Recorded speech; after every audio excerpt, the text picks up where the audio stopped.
Welcome back to our channel.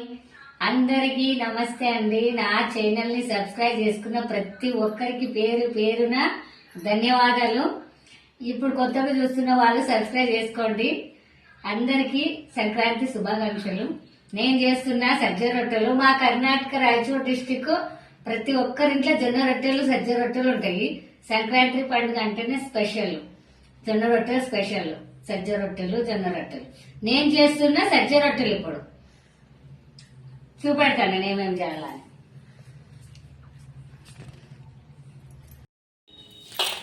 ఇవి సజ్జలు అంటారు. సంక్రాంతి స్పెషల్ సజ్జ రొట్టెలు చేస్తాం అనమాట. ఇవన్నీ ఇప్పుడు విసురుకొని రావాలి, పిండి పట్టించుకోవాలి. పిండి పట్టించుకున్నాక రొట్టె చేయాలి. మిక్సీ పట్టుకొచ్చినాం కదా, పిండి అయిందనమాట. ఈ పిండితోనే సజ్జ రొట్టెలు చేస్తున్నాం మనం. సజ్జ రొట్టెలు చేస్తున్నా కదా, స్టార్టింగ్ నీళ్ళు గరం చేసుకోవాలి. నీళ్ళల్లో ఈ పసుపు ఉప్పు రెండు వేసుకోవాలి వాటర్ లో.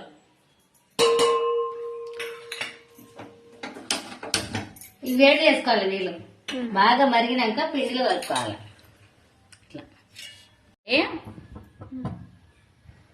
నీళ్ళు మరిగినవి ఈ నీళ్ళని తీసుకొని పిండిలో కలుపుకోవాలి. వేడి నీళ్ళు పోసుకుంటా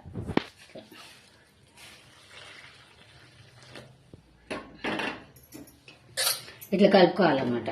వేడి నీళ్ళల్లో రొట్టెలు బాగా వస్తాయి. సజ్జ రొట్టెలు బాగా వస్తాయి అన్నమాట.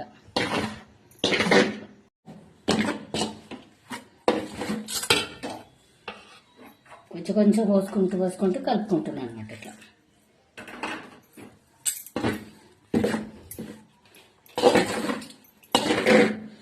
పసుపు ఎందుకు వేస్తారంటే సజ్జలు కలరు బ్లాక్ కలర్ కనిపిస్తాయి అనమాట.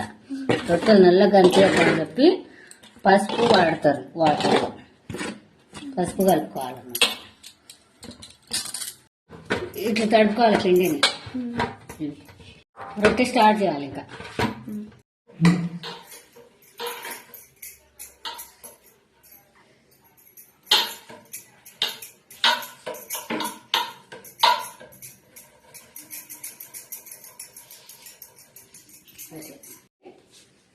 నూగులు ఉంటాయి కదా, నూగులు అంటించుకోవాలి.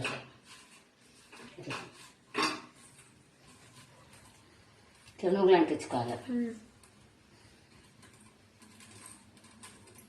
నూగులు అంటించుకొని ఇట్లా పిండి వేసేసి ఇట్లా జస్ట్ దాని పైన వేయకూడదు, జస్ట్ ఇట్లా ఉండాలి.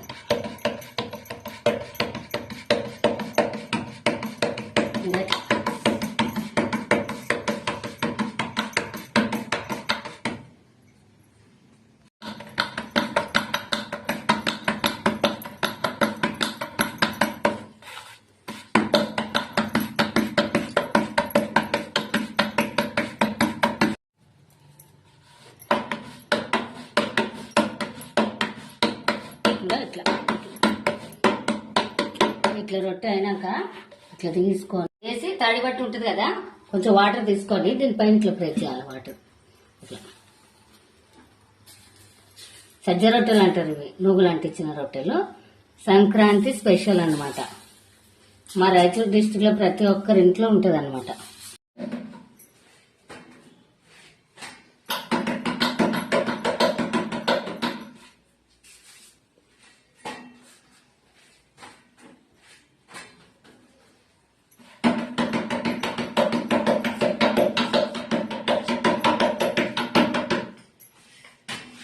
ఇంత సింపుల్ రొట్టెలు వేయడం.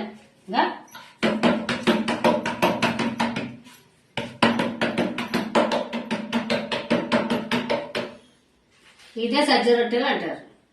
మేము చేసే సజ్జ రొట్టెలు రాయచూర్ డిస్టిక్ లో ప్రతి ఒక్కరి ఇంట్లో ఉండే సజ్జ రొట్టె. సజ్జ రొట్టెలు రెడీ. ఇక ఇలా చేస్తాం అన్నట్టు మేము సజ్జ రొట్టెలు. ఇట్లా భోగి పండుగ స్పెషల్ సజ్జ రొట్టెలు. హ్యాపీ భోగి అందరికి. సబ్స్క్రైబ్ చేసుకోండి, లైక్ కొట్టండి, కామెంట్ చేయండి ఎలా ఉన్నాయో నా రొట్టెలు.